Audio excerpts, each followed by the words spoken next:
পাঠ করব রাজশেখর বসুর লেখা গল্প জটাধরের বিপদ। নতুন দিল্লির গোল মার্কেটের পিছনের গলিতে কালীবাবুর বিখ্যাত দোকান ক্যালকাটা টি কেবিন। এই আড্ডাটির নাম নিশ্চয়ই আপনারা শুনেছেন। 17ই পৌষ, সন্ধ্যা 6টা। পেনশনভোগী বৃদ্ধ রামতারণ মুখুজ্জে, স্কুল মাস্টার কপিল গুপ্ত, ব্যাংকের কেরানি বীরেশ্বর সিংঘি, কাগজের রিপোর্টার অতুল হালদার এবং আরও অনেকে আছেন। আজ নিউ ইয়ার্স ডে, সেই জন্য ম্যানেজার কালীবাবু একটু বিশেষ আয়োজন করেছেন। মাংসের চপ তৈরি হচ্ছে। রামতারণবাবু নিষ্ঠাবান সাত্ত্বিক লোক। কালীবাড়ির বলি ভিন্ন অন্য মাংস খান না, তার জন্য আলাদা উনুনে মাছের চপ ভাজবার ব্যবস্থা হয়েছে। সিগারেট, তামাক আর চপ ভাজার ধোঁয়ায় ঘরটি ঝাপসা হয়ে আছে। বিচিত্র গন্ধে আমোদিত হয়েছে। উপস্থিত ভদ্রলোকদের কয়েকজন পাশা খেলছেন, কেউ খবরের কাগজ পড়ছেন, কেউ বা রাজনীতিক তর্ক করছেন। অতুল হালদার বললেন, ওহে কালীবাবু, আর কত দেরি? চায়ের জন্য যে প্রাণটা চেঁচা করছে, কিন্তু খালি পেটে তো আর চা খাওয়া চলবে না। চটপট খান কতক ভেজে ফেলো। কালীবাবু বললেন, এই যে স্যার, আর 5 মিনিটের মধ্যেই চপ রেডি হয়ে যাবে। এমন সময় জটাধর বক্সী প্রবেশ করলেন। চেহারা আর শ্বাস ঠিক আগের মতনই আছে। 6 ফুট লম্বা, মজবুত গড়ন, কাইজারি গোঁফ, গায়ে কালচে খাঁকি মিলিটারি ওভারকোট, মাথায় পাগড়ির মতন বাঁধা কম্পোটার, অধিকন্তু কপালে গুটি কতক চন্দনের ফুটকি আর গলায় একছড়া গাঁদা ফুলের মালা। ঘরে ঢুকে বাঁশখাই গলায় বললেন, নমস্কার মশাইরা, খবর সব ভালো তো? বীরেশ্বর সিংঘি একটু আঁতকে উঠলেন। রামতারণবাবু রেগে ফুলতে লাগলেন। কপিল গুপ্ত সহাস্যে বললেন, আসতে আজ্ঞা হোক জটাধরবাবু। আপনি বেঁচে উঠেছেন দেখছি, আজকেও ভূত দেখাবেন নাকি? পটকার মতো ফেটে পড়ে রামতারণবাবু বললেন, তোমাকে পুলিশে দেব। হ্যাঁ, ঠক জোচ্চোর, ভূত দেখাবার আর জায়গা পাওনি? জটাধর বক্সী প্রসন্ন বদনে বললেন, মুখুজ্জে মশাই রাগ হবারই কথা। আমার রসিকতাটা একটু বেয়ারা রকমের হয়েছিল, তা মানছি।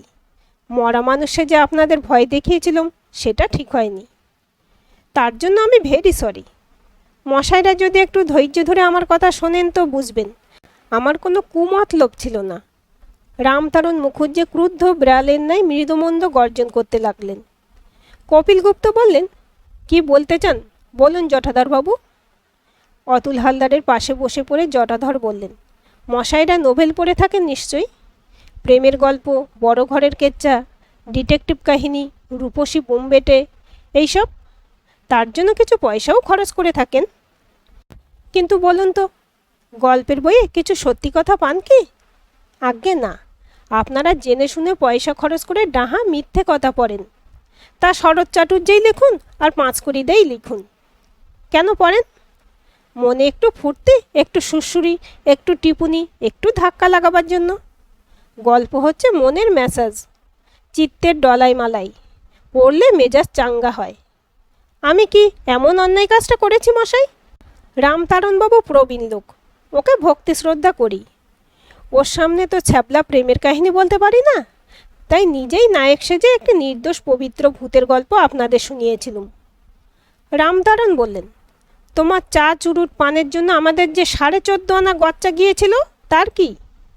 তুচ্ছ, অতি তুচ্ছ।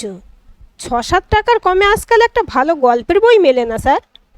আমি সেদিন অতি সস্তায় আপনাদের মনোরঞ্জন করেছিলুম। কপিল গুপ্ত বললেন, যাই হোক, কাজটা মোটেই ভালো করনি। আচমকা সবাইকে একটা শখ দাও অতি অন্যায়। আর একটু হলেই তো বীরেশ্বরবাবু হার্ট ফেল হতো। জটাধর হাত জোর করে বললেন, আচ্ছা, সে অপরাধের জন্য মাপ চাইছি, আজ তার দণ্ডও দেব। ও ম্যানেজার কালীবাবু মশাই, বিস্তর চপ ভাজছেন দেখছি। এক একটার দাম কত? 6 আনা? বেশ বেশ, তা সস্তাই বলতে হবে। বড় বড় করেই গড়েছেন। ভালো মাস্টার্ড আছে তো? ছাতুগোলা নকল করে মাস্টার চলবে না, তা বলে দিচ্ছি। এই ঘরে 13 জন খাইয়ে রয়েছেন দেখছি, আমাকে আর কালীবাবুকে নিয়ে 15 জন। প্রত্যেকে যদি ঘরে 4খানা করে চপ খান, তাহলে 15 × 4 × 6 আনা, তাতে হয় 22.5 টাকা। আর সঙ্গে চা, কেক, পান, তামাক ইত্যাদিও ধরুন 12 টাকা। একুনে হলো 35 টাকা।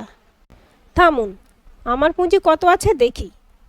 জটাধর পকেট থেকে মানিব্যাগ বার করলেন এবং নোট গন্তি করে বললেন, কুলিয়ে যাবে, আমার কাছে গোটা 50 টাকা আছে। কালীবাবু, আপনি কিছু বেশি মাল তৈরি করুন। এখন মশাইরা দয়া করে আমার সবিনয় নিবেদনটি শুনুন। আজ আপনারা সবাই আমার গেস্ট, আমার খরচে সবাই খাবেন। না না, কোনো আপত্তি শুনব না, আমার অনুরোধটি রাখতেই হবে, নইলে মনে শান্তি পাবো না। কপিলগুপ্ত বললেন, ব্যাপার কি জটাধরবাবু, এত দিলদরিয়া হলেন কেন? জটাধরের মোটা গোপের নিচে একটি সলজ্জ হাসি ফুটে উঠল। ঘাড় চুলকে মাথা নিচু করে বললেন, আপনারা হলেন ঘরের লোক, আপনাদের বলতে বাধা কি? কি জানেন, আজ বড় আনন্দের দিন, আজ আমার শুভ বিবাহ। রামতরণ বললেন, পৌষ মাসে শুভ বিবাহ কীরকম? তুমি ব্রাহ্মণ না খ্রিস্টান? আজ বিবাহ তো তুমি এখানে কেন? আজ্ঞে, আমি খাঁটি হিন্দু। বিবাহের অনুষ্ঠানটি আজ বেলা 11টায় রেজিস্ট্রেশন অফিসে সেরে ফেলেছি।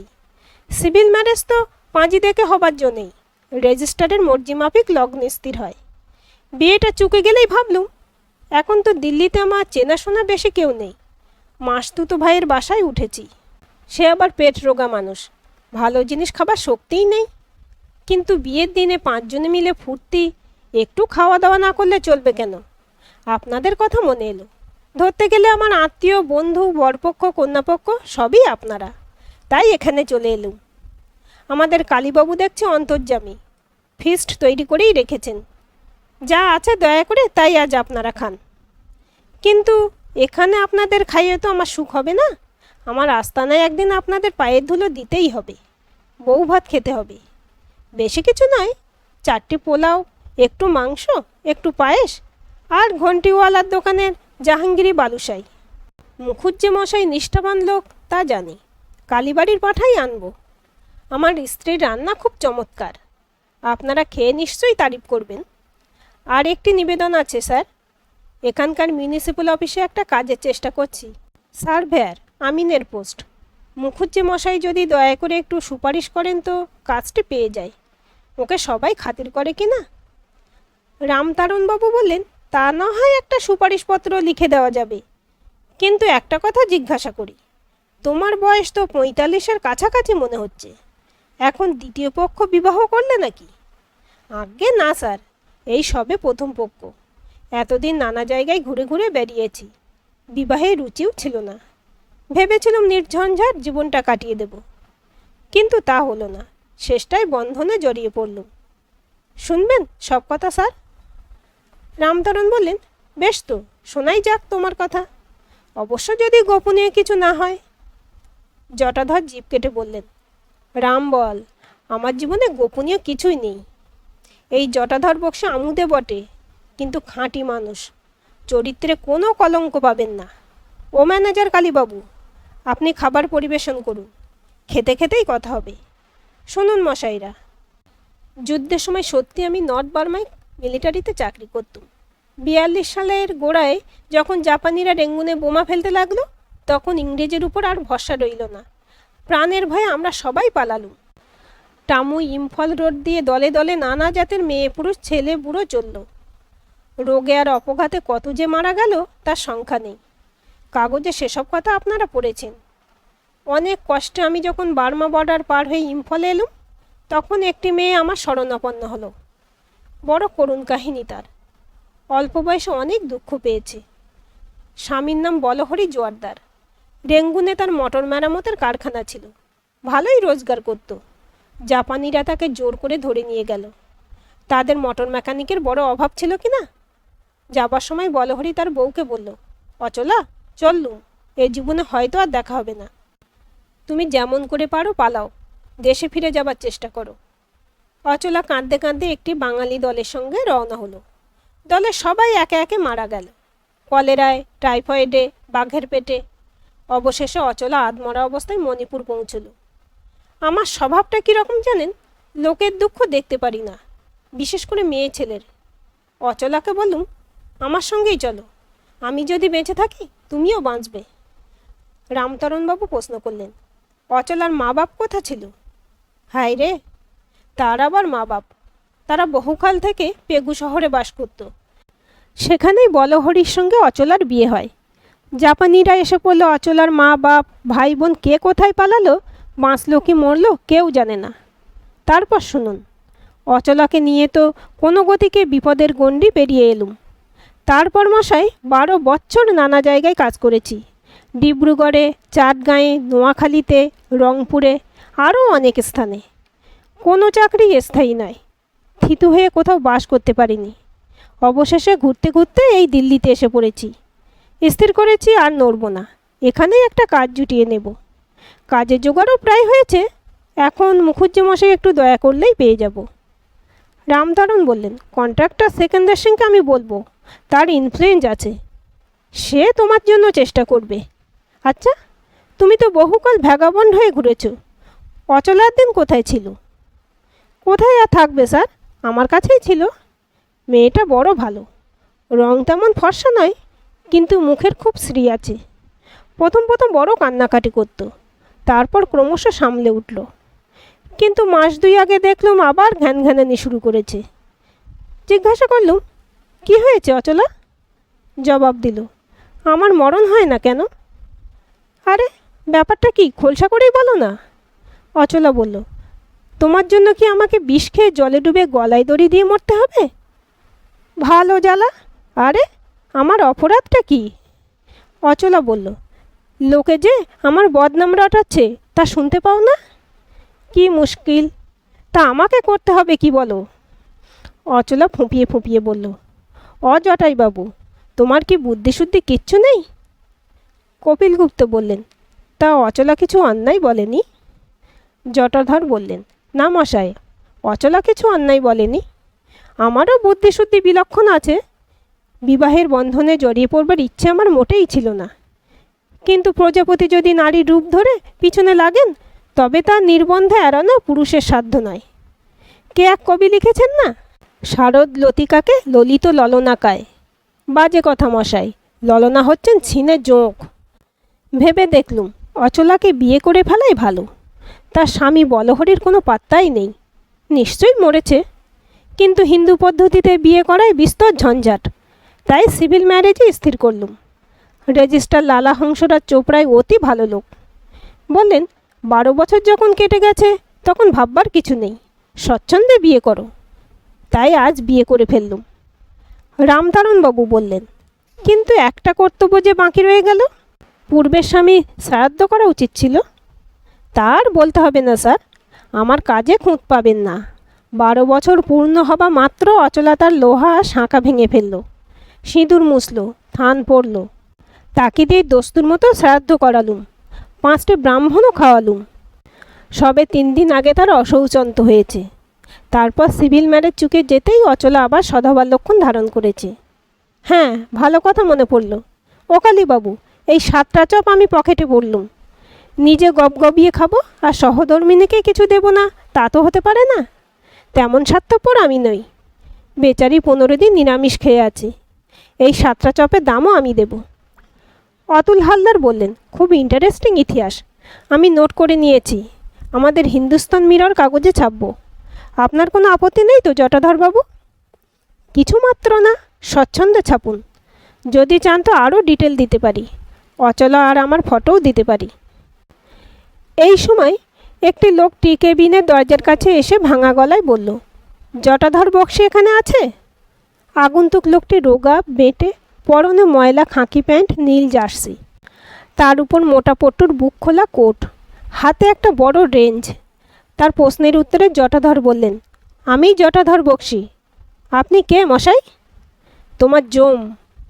এই কথা বলেই লোকটি ঘরে এসে খপ করে জটাধরের হাত ধরল। রামতারণ বললেন, কে হে তুমি, এখানে এসে হামলা করছো? জানো এ হলো ট্রেসপাস ক্রিমিনাল কেস। নাম কি তোমার? আমার নাম বলহরি জোয়ারদার। আপনাদের কিছু বলছি না মশাই, আমার দরকার এই শালা জটাধরের সঙ্গে। রামতারণ বললেন, হ্যাঁ, অবাক কাণ্ড, তুমি অচলার ভূতপূর্ব স্বামী নাকি? শুধু ভূতপূর্ব নয় মশাই, দস্তুর মতন জলজান্ত বর্তমান স্বামী, ভবিষ্যতেরও স্বামী। এই পাঁজি জোটেশালাকে যদি জেলে না পাঠাই তো আমার নাম বলহরি জোয়ারদার নয়। রামতারণ বললেন, আচ্ছা ফ্যাসাদ, কী হে জটাধর, এখন কি করবে? জটাধর করুণ স্বরে বললেন, আমার সর্বনাশ হবে স্যার, আপনি একটা ফয়সালা করুন। এই বলে জটাধর রামতারণের পা ধরলেন। রামতারণ বললেন, স্থির হও জটাধর, এসব ব্যাপারে মাথা ঠান্ডা রাখা দরকার। মীমাংসা তো অচলার হাতে। সে যদি বলে এই লোকটিই তার স্বামী, তবে আর কথা নেই, তোমাকে তাই মেনে নিতে হবে। ও জোয়ারদার মশাই, আপনি অচলার সঙ্গে দেখা করেছেন? তার আপনাকে বলতে হবে না, তার কাছ থেকেই তো আসছি। আমাকে দেখে মাগি বেদম কান্না শুরু করেছে। আমি ধমক দিতে বলল, জটাধর বাবুকে ডেকে আনো, তার অমতে কিছু করতে পারবো না। জটাই যেন তার গুরু ঠাকুর। রামতারণ বললেন, ব্যাপারটা বিশ্রী রকম জটিল হলো দেখছি। অচলা যদি জটাধরের কাছেই থাকতে চায় আর বলহরি তাতে রাজি না হয়, তবে তো মহা ফ্যাসাদ, আদালতের ব্যাপার। কিন্তু বেআইনি কাজ তো কিছুই হয়নি। নষ্টে মৃতে প্রব্রজাতে একটা শাস্ত্রবচন আছে না? 12 বছর কেটে গেলে রীতিমতো শ্রাদ্ধ শান্তির পরে অচলার পুনর্বিবাহ হয়েছে। এক্ষেত্রে ভূতপূর্ব স্বামীর ফিরে আসাই অন্যায়।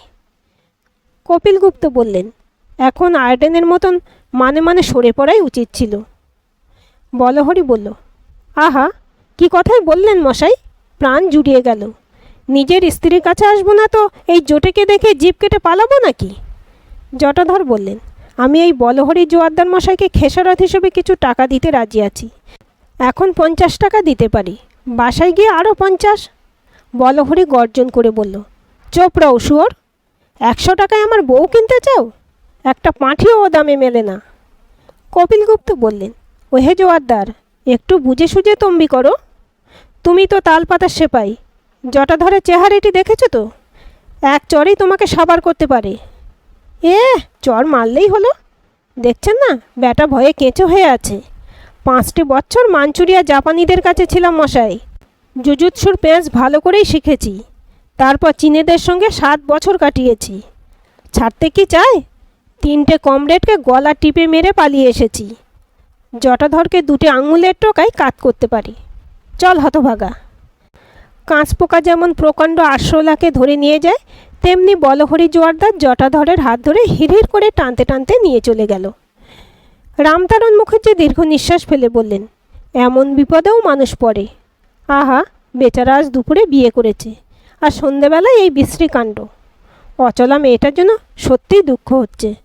ম্যানেজার কালীবাবু নিবিষ্ট হয়ে হিসাব করছিলেন।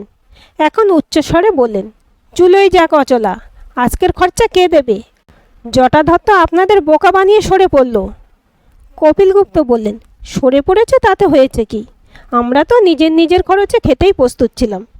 কালীবাবু, তুমি আমাদের নামে নামে বিল তৈরি করো। কালীবাবু বললেন, কিন্তু ওই জটাধর যে নিজেই 12টা চপ, 4খানা কেক আর 4টে বড় পেয়ালা চা খেয়েছে। তাছাড়া বউকে দেবে বলে 7টা চপ পকেটে পুড়েছে। মোট দাম হলো 9 টাকা 6 আনা। এ খরচ কে দেবে? কপিলগুপ্ত বললেন, মোটে 9 টাকা 6 আনা, 1.5খানা উপন্যাসের দাম। খরচাটা আমাদের মধ্যেই চালিয়ে দাও। কি বলেন মুখুজ্জি মশাই? জটাধরের বিবেচনা আছে, বেশি ঠকায়নি।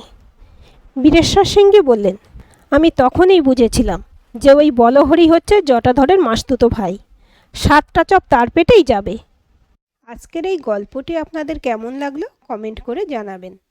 ভালো লাগলে অবশ্যই একটা লাইক দেবেন আর চ্যানেলটি সাবস্ক্রাইব করে সাথে থাকবেন।